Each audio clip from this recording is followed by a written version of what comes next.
মাত্রই সিলেট থেকে চট্টগ্রামে পা রাখলো চ্যাম্পিয়নরা। কিংসদের বরণ করে নিতে প্রস্তুত চটলাবাসী। এয়ারপোর্টে ফুলের শুভেচ্ছায় সিক্ত ক্রিকেটার, কোচ, মালিক পক্ষ।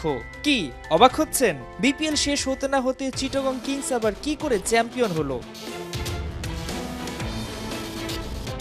অবাক হওয়ার মতোই ব্যাপার স্যাপার। বিপিএল এর আমেজ বন্দর নগরীতে পৌঁছে দিতে ব্যতিক্রম ধর্মী উদ্যোগ হাতে নেয় চিটাগং কিংস। এয়ারপোর্ট থেকে পুরো চট্টগ্রাম শহর জুড়ে শোডাউন করে ক্রিকেটারদের উজ্জীবিত করার লক্ষ্য তাদের। তাই তো সিলেট পর্ব শেষে নিজেদের হোম ভেন্যুতে নামার সাথে সাথে পুরো দলকে দেয়া হয় চ্যাম্পিয়ন সংবর্ধনা স্বাদ।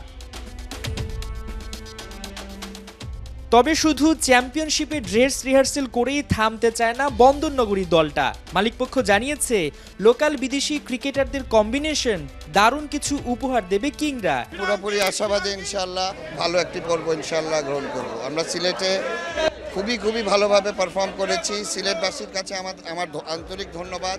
তারা আমাদের জন্য যথেষ্ট করেছে, আমাদের জন্য সব কিছুই করেছে তারা। এখন চিটংয়ে আমরা এসেছি, ইনশাল্লাহ আমাদের এই লাস্ট পর্ব, ঢাকার পর্বর আগে এই চিটং পর্ব ভালোভাবে শেষ। কেমন করবে এটা আল্লাহর ইচ্ছা, এটা তো আর আমি বলতে পারছি না। আমাদের প্রিপারেশন খুবই ভালো আছে, আর যেহেতু প্রিপারেশন ভালো আছে, সব কিছু স্কোয়াডে ভালো আছে, তো রেজাল্টও ইনশাল্লাহ ভালো আসবে।